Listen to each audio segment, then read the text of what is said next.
un exécuteur UCS qui pourrait dépasser les 6000 pièces, Lego Dragon Ball avec Shenron le dragon, un Godzilla gigantesque pour le Black Friday, une borne Donkey Kong qui pourrait devenir entièrement jouable, E.T. en Lego IDs et une vague Star Wars 2027 conçue pour faire tomber les collectionneurs dans un piège dont ils ne ressortiront probablement jamais. J'ai retiré tout ce qui a déjà été annoncé par Lego. Aujourd'hui, on va garder seulement les rumeurs qui ont suffisamment de traces, de listing ou de visuels cohérents pour commencer à sortir le plastique un peu neuf. Je vais vous dire dans cette vidéo ce qui paraît imminent, ce qui reste encore un peu mouvant et surtout quelles rumeurs méritent vraiment que vous commenciez à faire un peu de place chez vous, parce que cette fois-ci il n'y a pas seulement que des petits sets qui traînent dans une base de données, il y a peut-être le début d'une des périodes les plus coûteuses de ces dernières années pour les collectionneurs Lego que nous sommes.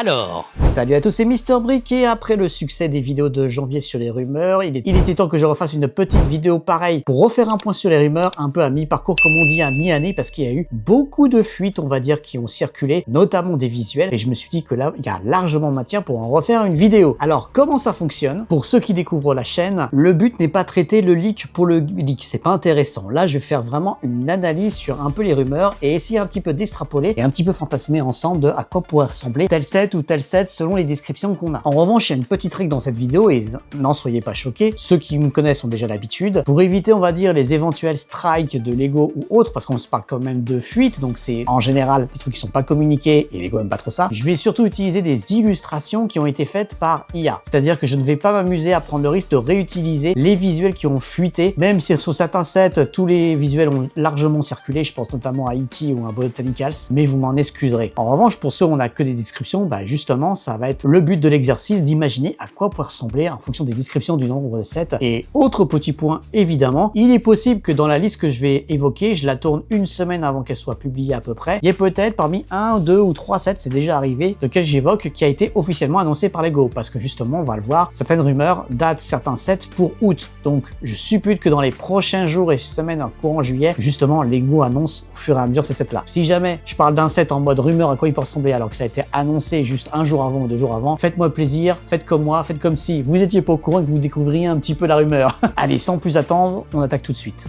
On commence avec le plus gros dossier, capable d'engloutir vraiment l'intégralité de ton budget de la fin de l'année. Il s'agit d'un set Star Wars numéroté 75457. Derrière ce numéro pourrait se cacher un nouvel exécuteur UCS Star Destroyer Ultimate Collector Series. Les rumeurs les plus reprises évoquent un modèle de plus de 6000 pièces, beaux bestiaux. Clairement, c'est une déclaration de guerre à votre meuble télé si vous voyez mon avis. Et surtout, à votre budget. Pourquoi cette rumeur mérite-t-elle mieux qu'un simple haussement d'épaule? Parce qu'un premier visuel associé au projet aurait été justement retiré d'internet pour des questions de droit d'auteur. Alors attention, un retrait pour copyright ne transforme pas magiquement une rumeur en annonce officielle. C'est peut-être un mock-up, un visuel prématuré, une maquette interne ou quelque chose de mal interprété. Mais dans l'univers Lego, c'est souvent ce genre de petit nuage de fumée qui indique peut-être qu'il y a un vrai feu derrière. Et si Lego ressort réellement l'exécuteur, la comparaison avec le modèle de 2011 sera inévitable. Pour justifier une nouvelle version, il faudra que Lego fasse mieux partout. Une silhouette plus fine, une coque plus propre, moins de compromis visuels, plus de rigidité et surtout une présence qui donne enfin l'impression d'avoir un véritable Superstar Destroyer sur son étagère. Pas une longue poutre grise qui lutte pour ne pas courber sous son propre poids. Souvenez-vous, j'en avais parlé dans ma vidéo rumeur justement de janvier à l'époque où les gens disaient surtout ouais c'est pas possible, on part surtout du Starfighter, de Mandalorian, etc.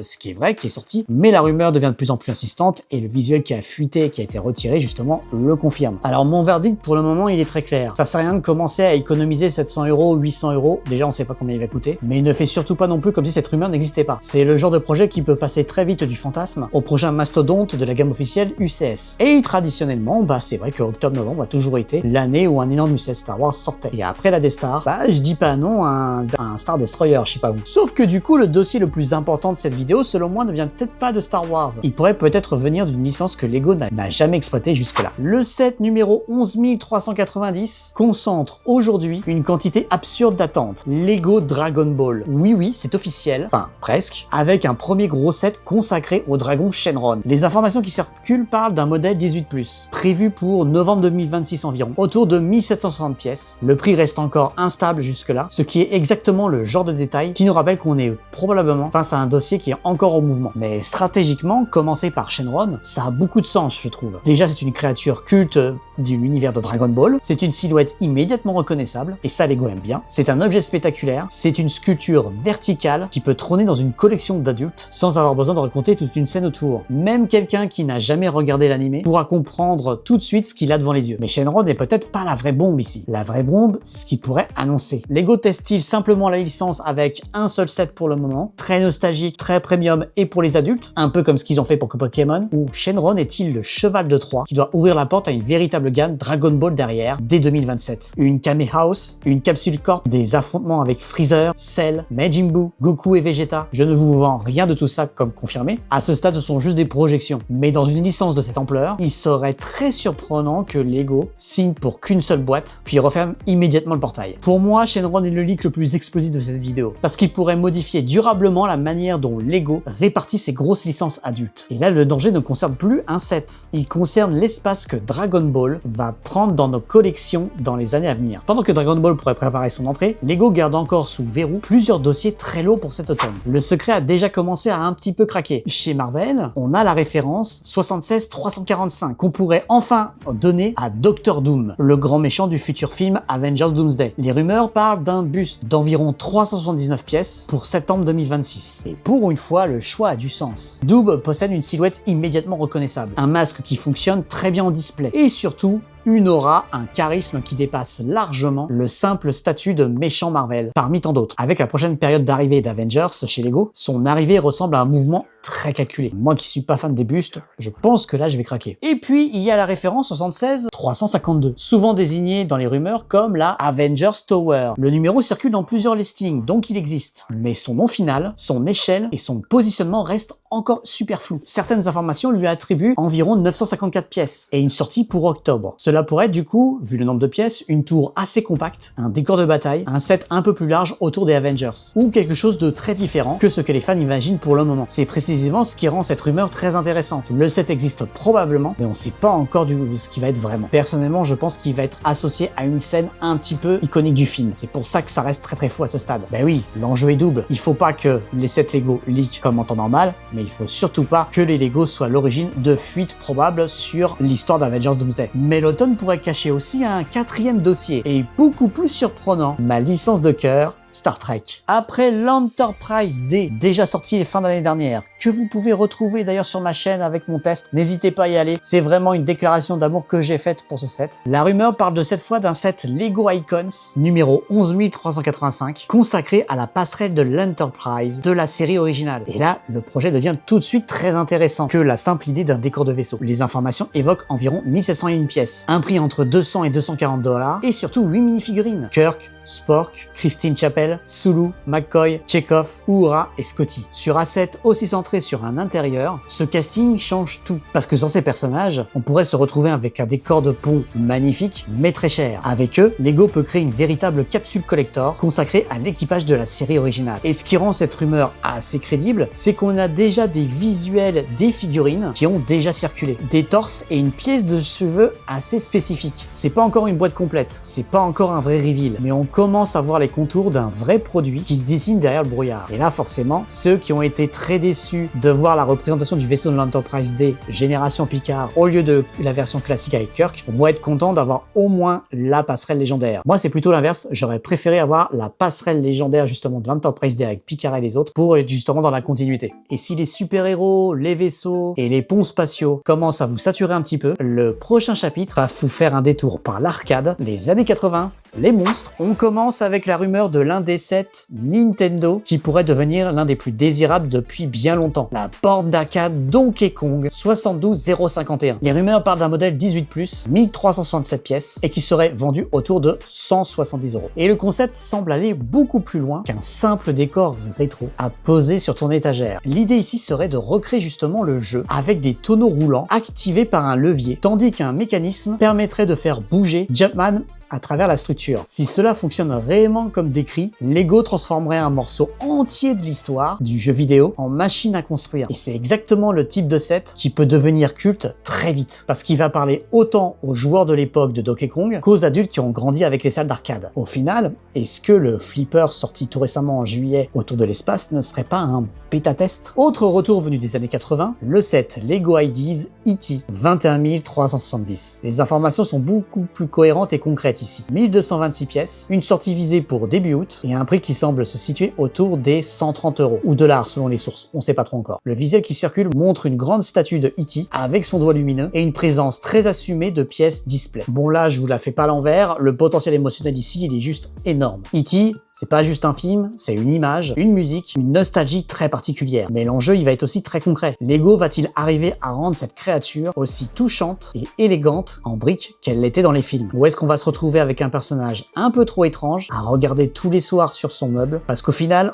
en briques Lego, ça rend pas bien du tout. C'est le genre de set qui peut devenir instantanément culte ou alors diviser très fort. Et si vous pensiez que E.T. représentait déjà le gros choc nostalgique, attendez une petite seconde. Parce qu'un autre projet Lego Ideas commence à prendre une ampleur complètement folle. On parle de Godzilla sous la référence 21 375. Les rumeurs parlent d'un set prévu pour le Black Friday, le 27 novembre 2026 précisément, avec environ 5360 pièces. C'est énorme. Si ce chiffre se confirme, Godzilla deviendrait tout simplement l'un des plus grands sets Lego Ideas jamais fait jusque-là. Et là, Lego pourrait sortir l'artillerie lourde. La rumeur évoque aussi un Gift with Purchase déjà, qui va être très agressif. Une empreinte de Godzilla, avec même une possible tuile imprimée liée à Mothra. On comprend immédiatement la mécanique ici. Un énorme set collector, une date pour le Black Friday, un GWP incroyable et une licence qui parle à plusieurs générations. C'est le cocktail parfait pour créer un achat Day One chez les adultes qui avaient pourtant juré qu'ils allaient attendre une promotion. Mon verdict là-dessus, tant qu'on n'a pas le modèle final, impossible de savoir à l'heure actuelle s'il sera réellement sublime ou juste gigantesque mais très moche. Mais si le design tient visuellement la route, ça sera probablement le piège Black Friday de l'année selon moi. Le set qu'on achète parce que Lego a réussi à rendre l'attente presque impossible. Et enfin, la Bugatti Desmo 450 MX Factory 42 238 en référence. La boîte elle-même a déjà circulé. On parle de 457 pièces, 50 € et d'un modèle technique prévu pour août. Le prix est raisonnable selon moi. La licence Bugatti, elle est très forte. Et la moto a une vraie allure. Mais avec technique, la question c'est toujours la même. Est-ce qu'on aura un vrai petit condensé d'ingénierie là-dedans, avec des fonctionnalités assez intéressantes, ou seulement une belle silhouette rouge avec quelques engrenages cachés derrière le carénage? À ce prix, elle peut devenir potentiellement une excellente porte d'entrée pour les amateurs de moto, mais elle devra prouver qu'elle mérite le logo technique, pas seulement le logo Bugatti. On a vu donc 5 univers qui n'ont rien à voir, 5 façons différentes de faire exploser ta liste d'achats. Mais attends, c'est pas fini.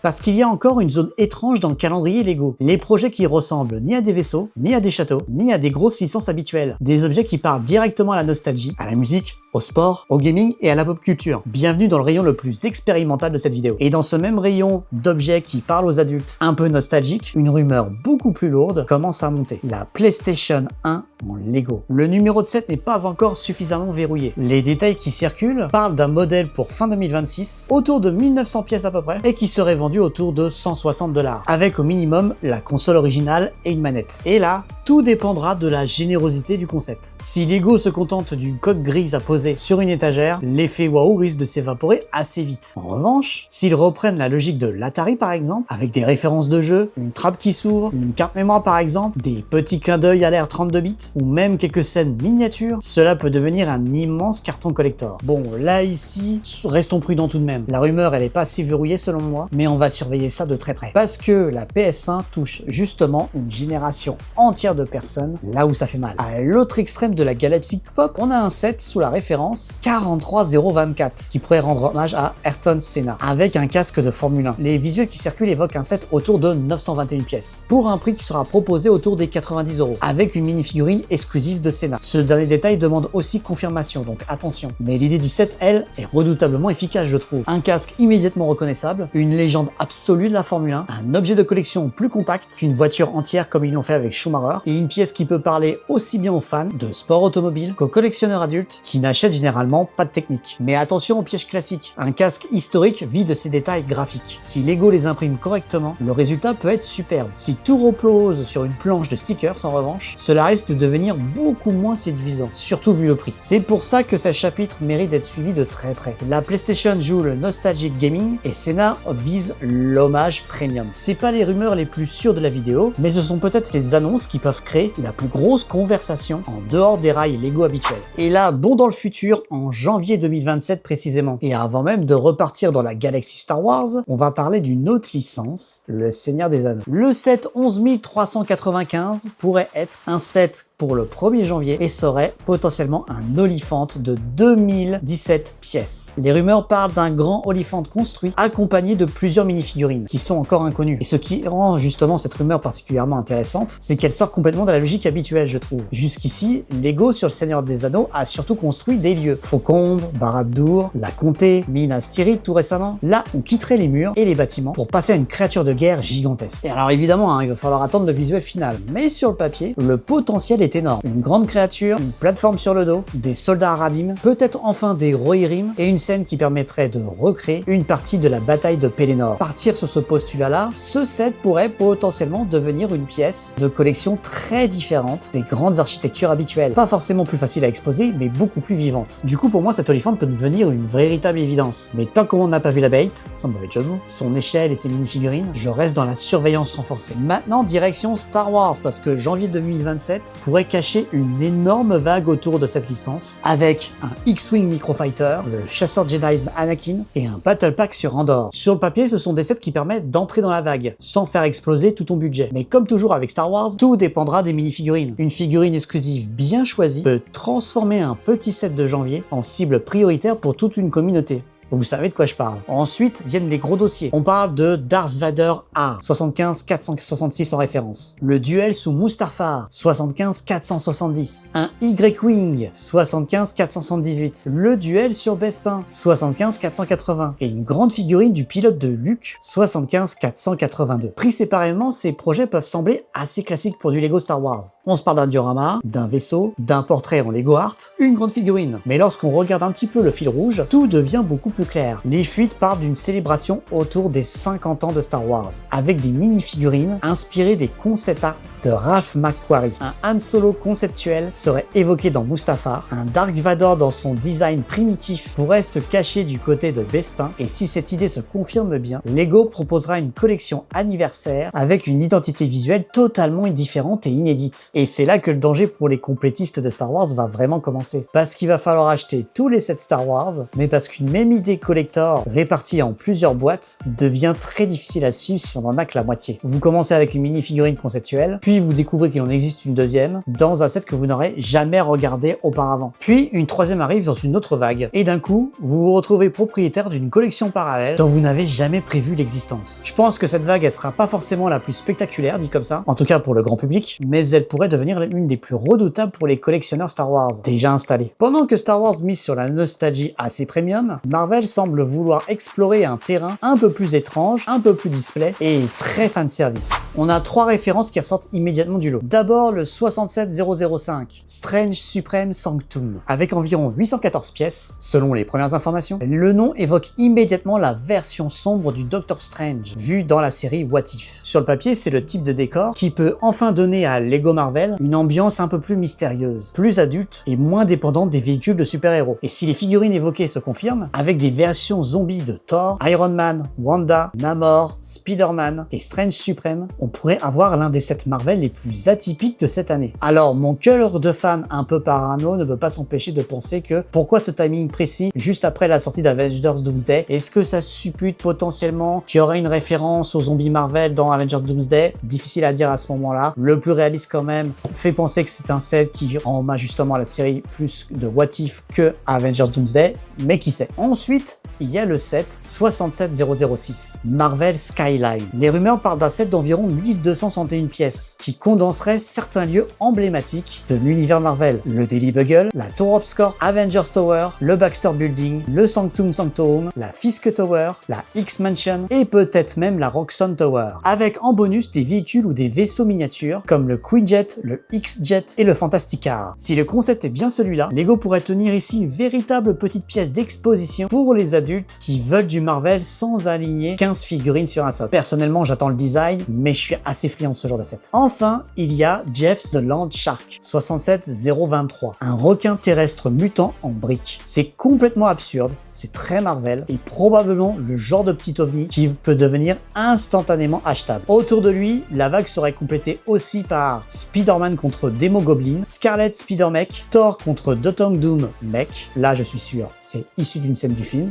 Spider-Man contre Green Goblin, ainsi qu'un logo Spider-Man à construire. Ça, celui-là, ça risque d'envoyer du bois. Ça ressemble du coup à une vraie vague et une offensive Marvel, du petit set d'entrée de gamme jusqu'au display collector. Et pendant que Marvel part dans Bizarre, Ninjago semble aussi préparer une vraie vague de sets structurés pour janvier. Les premières références parlent d'un Cole contre Evil Cole Spinner à 10$, d'un Lloyd contre Raz Spinner à 25$, d'une attaque du dragon de feu de Kai à 35$, puis de deux gros sets à 85$, le jet transformable de Jay et le mecha transformable de Zane au même prix. Et ce n'est manifestement pas tout. Harry aurait aussi droit à une moto transformable, d'autres références encore, sans nom précis, montraient à des sets jusqu'à 150$. Ce qu'il faut retenir ici, c'est pas d'apprendre chaque numéro de référence par cœur, c'est que Ninjago semble repartir avec une vague très lisible, basée sur les éléments qui fonctionnent le mieux à l'écran. Spinner, dragon, transformation, Jay et Mecha. Et si vous l'avez toujours pas vu, je vous remets ma petite vidéo sur l'histoire de Ninjago et de ses 15 ans. Pour les fans du thème, évidemment, c'est un vrai radar à activer tout de suite. Pour les autres, c'est peut-être pas le cœur collector de cette vidéo, je le conçois. Mais c'est une preuve supplémentaire que LEGO ne ralentit absolument pas en janvier. Et dans un registre totalement différent, LEGO pourrait aussi se lancer sur Hello Kitty dès janvier 2027. Oui, oui, vous rêvez pas. On n'a pas encore de numéro de cette verrouillée à ce stade, on n'a pas de prix non plus, on n'a pas de visuel, pas de boîte, mais la rumeur part d'une nouvelle gamme autour de Hello Kitty, Keroppi et d'un personnage relayé sous le nom de Haroshi. Bon, c'est pas forcément la rumeur la plus importante pour vous, j'en suis sûr, en fonction de votre budget, si vous regardez surtout les sets 18+, mais pour moi c'est une vraie information stratégique. Après Pokémon, LEGO semble vouloir continuer à aller chercher des licences japonaises massives, y compris hors du terrain de l'action, de la science-fiction et du gaming. La grande question ici sera le format. Est-ce qu'on va être sur des mini-figurines, des mini-poupées à la Lego Friends, des personnages moulés, des sets 4+, ou une gamme pour adultes? Pour l'instant, impossible de savoir. Franchement, ne sous-estimez pas le potentiel d'une gamme Hello Kitty. LEGO peut très bien créer un phénomène qui dépasse largement les collectionneurs habituels. Et du côté des mini-figurines à collectionner, la série 30, supposée porter le numéro 71054, commence déjà à se dessiner. Les fuites parlent notamment d'un chevalier corbeau, d'un guerrier Oni, d'un monstre marin, d'un godolier vénitien, d'un costume d'ours en peluche, d'une fleuriste, d'une lady with corgi, d'une spa lady, d'un animateur de jeux télévisés, d'un enfant chevalier et d'une mystérieuse figurine avec une crête rose. Moi tout de suite je me demande lequel va devenir introuvable en un mois. Parce que les séries de mini-figurines, il suffit parfois d'un seul personnage particulièrement réussi pour créer une chasse totalement absurde, faire grimper les demandes et transformer un simple sachet en objet collector. Le chevalier corbeau et le guerrier Oni par exemple ont déjà tout sur le papier pour devenir les deux gros aimants de cette série.